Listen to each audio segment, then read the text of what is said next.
Welcome to New York's #2 sports show. The Rangers defeat the Ottawa Senators 4-2, and a very solid road win from the New York Rangers, where really they got contributions, I'd say, up and down the lineup. And, the continuous success on the road is encouraging. Like I said, I think Ottawa is a team that, when push comes to shove, is a playoff team. They made the playoffs last year. I know they don't have like a long track record. Before that, it had been a while since they made the playoffs, but I think this is a good team. Granted, they're without, Thomas Chabot is obviously, one of their best players on the blue line, and Shane Pinto left this game early. And as well, Ottawa also, had a long road trip, first game back. You know how that goes sometimes, but still, these are things that happen over the course of an NHL season, and the Rangers took advantage of that. And, Igor Shesterkin has played some pretty good hockey against the Ottawa Senators. It's the last memory you have of Rangers Senators is, unfortunately, that game that he actually one of the games he did not really play well in, where they choked. The Rangers lost the game in overtime. And, to me, that was almost, and look, last year was a bit of a disaster all the way around, but the Rangers, kind of were right in the mix at that point. Really from there, it felt like it kind of went downhill. But, here, look, the Rangers, they had the advantage in goal, obviously, with Shesterkin against Merolainen. Ullmark did not play. It's not as if Ullmark has really had a great season, but, it has been a thing lately where the Rangers seem to have been playing teams' backup goalies to varying degrees of success. But the Rangers taking a lead, it's very important to their success. I mean, the Rangers have not been the best comeback team. It's been a little bit better this year, but still, I don't think that's a calling card of this team. But they have been pretty good at protecting leads. I mean, I think their record when they scored the first goal, it's somewhere in the 12-2, maybe even 13-2, something in that range now, which is, maybe there's a little bit of flukiness to that, but that's a pretty high sample size. And just, leading going to the third, this third period wasn't the best, but at the same time, pretty low event. And the Rangers, look, their calling card is their defense, overall defensive structure. It's been a lot better, where last year they were giving up high quality looks all over the place. And it was a bit of a joke. And if nothing else, even though I think that this team, it lacks, young talent, it lacks, finishers, but if they do stick to the structure, stick to the system, it will keep them in it. And, on the one hand, this Eastern Conference is wide open, but I'd also argue, on the other hand, there is a bit of depth to it. And night in, night out, the Rangers don't get a whole lot of scoreboard help. And I think tonight's a perfect example of that as well. Really across the board, next to no help other than themselves. And that's the key. They're going to have to win these games. And a game against Ottawa, who, like I said, is probably going to be, one of your competitors for one of those last spots in all likelihood.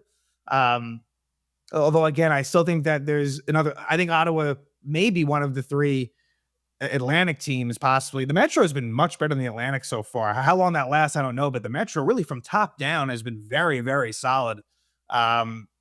But yeah, this was a really good win for the Rangers. As far as the lineup was concerned, it was the same lineup as last game. And why change it? It was successful. So Adam Edstrom, still day to day with the lower body injury, and Vakanainen continues to be a healthy scratch. And that's just been the case for the most part. Earl Vakanainen has really, found himself in a spot where he is behind Matthew Robertson. And it's not as if Robertson hasn't had shaky moments, but you know what? He's done well enough where he should stay in the lineup.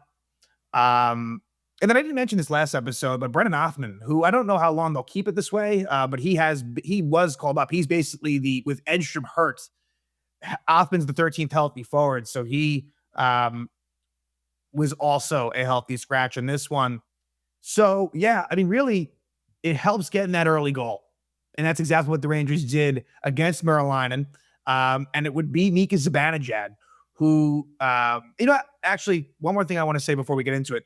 Obviously, no Adam Fox the last two games the Rangers won it. And you can argue in some ways, you really do miss Adam Fox in the power play, especially with them continuing. And the Rangers only had one power play, but it wasn't very good. And they went with the five forwards approach on the power play one unit, which I don't agree with. And I hope that Mike Sullivan changes it. I just think whoever the defenseman is, pick your choice. I just think that that's a little bit better, in my opinion, than this. But where Fox, I think over the course of time, you'll miss him just overall, and you do. But one could argue that his pace of play, even strength, which is a little bit more slow, a little more deliberate, combined with players galvanizing together and feeling as if, right, they have like an increased role. You'll get Braden Schneider as a big time example. And Braden Schneider logged over 24 minutes, 30 shifts, and it helps to play with Gavrikov. I mean, Vladislav Gavrikov has truly been one of the best defensemen in the league on both sides of the puck this season. But it's just nice to see players stepping up. Again, you don't want Fox out for a crazy amount of time because it will hurt you sooner than later. But you're probably going to be without Fox for the majority of December. Maybe not much longer than that. But, look, 2 seasons ago, and Eric Gustafsson, I remember, stepped up a lot in the case of the power play and just in general, too. Like, they played really well when Fox was out. Again, I don't think it's a recipe for long-term success, but I could see where, in the short term, where it maybe does provide benefits 5-on-5, but also Adam Fox is one of the best defensemen in the league. There's just no way around it. And you do miss him on the power play for sure. But credit given for, again, the defensemen collectively increasing their ice time and not really looking any worse for wear. So, Rangers take the early lead. And the one thing as well that happened in game forward change-wise was Sherry and Brodzinski flipped.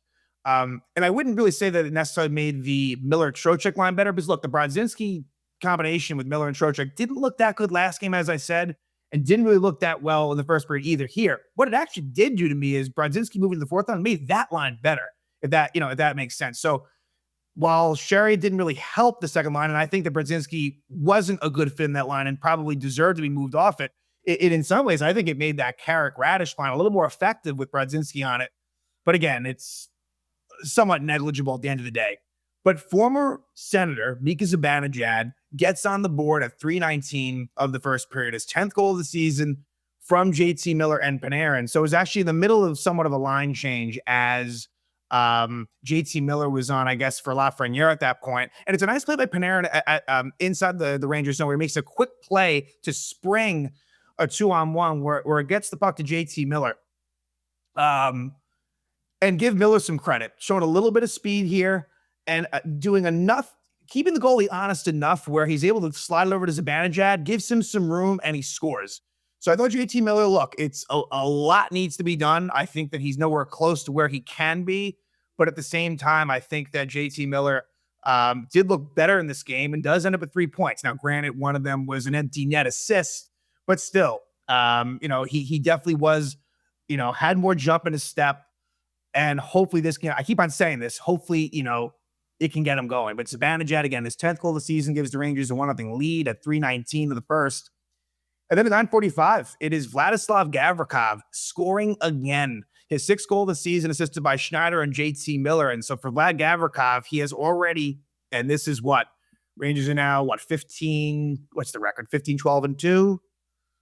Yeah, 29 games into the season, he already has tied his career high in goals. It's remarkable. I mean, really, a third, you're basically, not it's more than a third of the season, but you get the point. He's basically at a pace that is so much higher than he's seen before, and he looks good. I mean, again, it's good that Vladislav Gavrikov is a Ranger. How that contract ages in the long run, who knows, but he has provided so much for this team. And yeah, ultimately, he gives Rangers a 2-0 lead. And give Noah Laba a lot of credit. He makes a physical play in the neutral zone and Laba hasn't really been on the score sheet much, but man, for a rookie, he has been impressive. Like, he plays like a veteran. He really, really does. And I think that he's going to be a good player for this team in the future. And so Laba makes that play, gets into the center zone with some speed, drops it off to JT Miller, who finds Braden Schneider up at the top. He makes a little pass to Gavrikov, and Brett Berard, providing a little bit of a screen in front, helps where Gavrikov is able to just find the corner. Merilainen doesn't see it, and the Rangers take a 2-0 lead right there. Then, unfortunately, in my opinion, and I know there was sort of debate on this one because I'll give later on. I think that there were some like the JT Miller penalty later on. I think was a questionable call based on what I saw. I actually thought that the Will Cooley penalty was deserved. He holds David Perron at 17:43. I think Will Cooley, um, again, just there's been a little bit too much of that, and I think he's been gradually a little bit better. He's been pretty effective on this line with Berard and Laba. But also, Will Cooley had a really bad turnover towards the end of the second period. Like, I wish he would clean up his game a little bit, I guess is what I'm saying. Again, with the penalties, with some of the turnovers, this and that. But I do think that, it's been better than the start of the season for sure. So he takes the penalty, and unfortunately, Ottawa does have success in the power play. Both of their goals, power play goals for Ottawa, they actually go 2 for 3. So Ranger penalty kill that had been doing well, struggles a little bit in this one. And it's Dylan Cousins scoring his 9th goal of the season from Batherson and Sanderson at 18:30 of the first. And it's a lost faceoff by Mika Zibanejad, and from there it goes pretty quickly, where it's Sanderson at the point, finds Batherson along the wall, then Cousins in the slot is able to score past Shesterkin. Not sure if he saw it. Borgen may have screened him, but it does cut the lead to 2-1. So in a period where, Ottawa outshoots the Rangers 11-9, that in some ways, like the Rangers didn't necessarily deserve to be up by 2. Maybe that was more requisite of how the overall period had played out. So we go to the second period, which was great. This was the Rangers' best period of the game by far. They really, really played a very sharp second period, really controlled play. And they were rewarded for that at 7:24. It's Will Borgen scoring his second goal of the season from Susie and Brodzinski. And yet again, Rangers are getting goal scoring from their blue line without Adam Fox. And that's really great to see because, I've been critical of just the offensive abilities of this Ranger defense. Even though I like their overall play and how they've been, honestly, it's just an honest statement. Like you look at it, especially without Fox, these guys are almost all profiled as defensemen, literally almost, except Morrow. All of their bread and butter game is being more defensive first. But Borgen, after just a great shift, really just bottom 6 completely, where it's Borgen, and is the one that finishes it off. But the Rangers had the puck in the end of his zone for a long time before that. And it was the Laba line before, and then it becomes the Carrick line. And it's just good work along the boards by Radish, Brodzinski. He gets it to Susie at the point, passes to the right to Borgen, and he scores. And Radish, I wasn't sure if Radish might have deflected it. He didn't. They gave the goal to Borgen, but Radish was in front there. So again, that's where I'm saying contributions across the board, where whether it be more depth type defenseman, if you will, or even if it's not goals before, like it was Laba doing what he needed to do, to create that second goal, or this one where eventually that Carrick line, all of them, Brodzinski newly on that line, gets it done to give the Rangers a 3-1 lead. And at 12:13, Tim Stützle cross-checks Vincent Trocheck. Again, very bad power play, disjointed. I don't like the 5 forwards that they have going there on that number 1 unit. And then, like I said, later on, there was a Will Cooley turnover, which really would have ruined what was a very good second period. But luckily, Igor was very underrated in this game. Like Shesterkin, statistically, 25 saves on 27 shots. It's not going to jump out at you.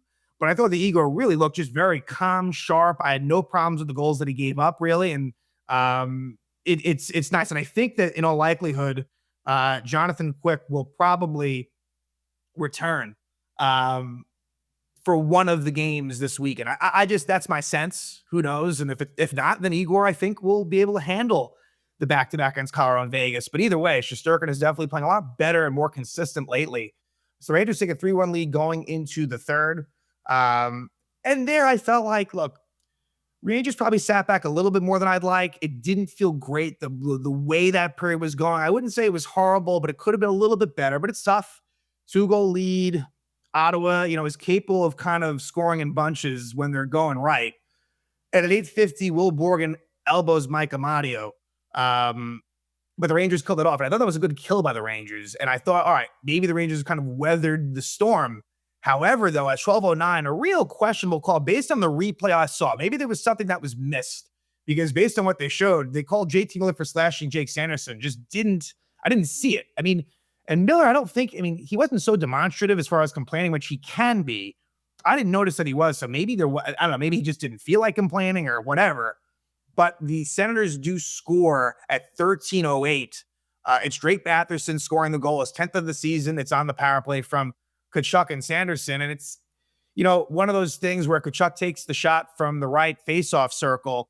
And I think Robertson was in front. It goes in off of Batherson, deflects off of his, I think, left skate or left leg, and it cuts it to 3-2. So then at that point, it's nervous time. But I thought the Rangers handled themselves well, didn't give Ottawa too many. There was one good opportunity, actually, with about 5-6 minutes left, where Igor made a really good save. After that, though, when they came out of the commercial break, I thought the Rangers settled down, and it would be Panarin. After a bunch of missed chances by Panarin on the empty net, eventually he does convert. And I believe they said it was his 900th career NHL point for Panarin, who's had just an unbelievable NHL career. His 9th goal of the season from JT Miller and Vincent Trocheck in 1916 seals the deal. Rangers win it 4-2. They improve their road record to 12-4-1, which is just unbelievable. And 15-12-2 in the season. It's the record. It's not amazing, but it's decent. And, it's one of those things where, like if they were in the West, they would be looking a lot better as far as making the playoffs. In the East, as much as it may not be top heavy like the West is more to the extreme. The East is a lot more middle, there's a lot of teams bunched up. It will not be, even if the Rangers do play well, in my opinion, it's not going to be easy for them to make it, even if things go right. And I still have my questions about this team. But again, Rangers just have to keep on winning games. That's the formula. Forget about what anyone else does. And look, besides that stinker against the Lightning, it really has been a pretty good run for the Rangers lately.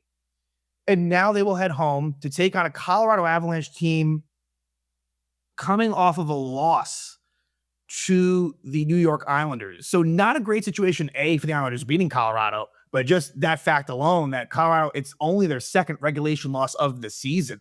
Colorado now 19-2-6.